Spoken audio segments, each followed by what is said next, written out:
House keeping വിഭാഗം ജീവനക്കാരൻ അജയകുമാറിനെയാണ് suspend ചെയ്തിരിക്കുന്നത്. സുജിത് സുരേന്ദ്രൻ വിവരങ്ങളുമായി ഇപ്പോൾ ചേരുന്നുണ്ട് തിരുവനന്തപുരത്ത് നിന്ന്. സുജിത്ത്, എന്തൊക്കെയാണ് നടപടി സംബന്ധിച്ച വിശദാംശങ്ങൾ? ഉമേഷ്, പത്തോളജി വിഭാഗം മേധാവി പറഞ്ഞതുപോലെ അവരുടെ കൈകളിലേക്ക് അവരുടെ ഓഫീസിൽ ലാബിലേക്ക് ഈ സാമ്പിളുകൾ എത്തിക്കുന്ന ആളാണ് ഇപ്പോൾ നടപടി നേരിട്ടിരിക്കുന്ന ഹൗസ് കീപ്പിംഗ് വിഭാഗം ഗ്രേഡ് 1 ജീവനക്കാരൻ അജയകുമാർ. ഇദ്ദേഹവും ആംബുലൻസിൽ ഒരു ആംബുലൻസ് ഡ്രൈവർ ഇദ്ദേഹവുമായിട്ടാണ് കൃത്യമായി എല്ലാ ദിവസവും ഈ സാമ്പിളുകൾ എത്തിക്കാറുള്ളത്. ഈ പത്തോളജി വിഭാഗത്തിലേക്കും അതുപോലെ തന്നെ മൈക്രോബയോളജി ലാബിലേക്കുമുള്ള സാമ്പിളുകളാണ് എത്തിക്കുന്നത്.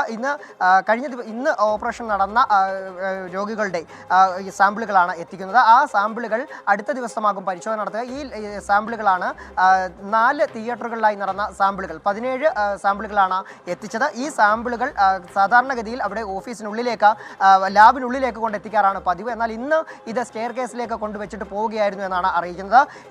ഇക്കാര്യം റിപ്പോർട്ട് ചെയ്യുകയായിരുന്നു. ഇത് രാവിലെ 10 മണിക്ക് ശേഷമാണ് ഈ സംഭവം നടന്നത്. എന്നാൽ 3 മണിയോടുകൂടിയാണ് ഈ സാമ്പിളുകൾ തിരിച്ചെത്തിയത്. ഈ സാമ്പിളുകൾ ഈ ആക്രിക്കാരൻ അവിടേക്ക് എത്തി പാഴ്വസ്തുക്കളാണെന്ന് കരുതി എടുത്തുകൊണ്ട് പോയി എന്നാണ് ഇയാൾ പോലീസിനോട് പറഞ്ഞിട്ടുള്ളത്.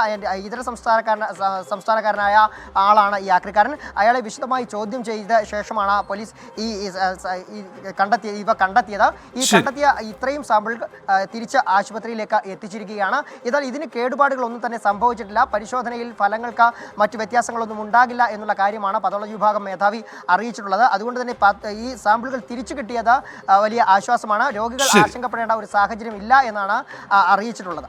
ഉമേഷ്, ശരി, സുജിത് സുരേന്ദ്രനാണ് വിവരങ്ങൾ നൽകിയത്.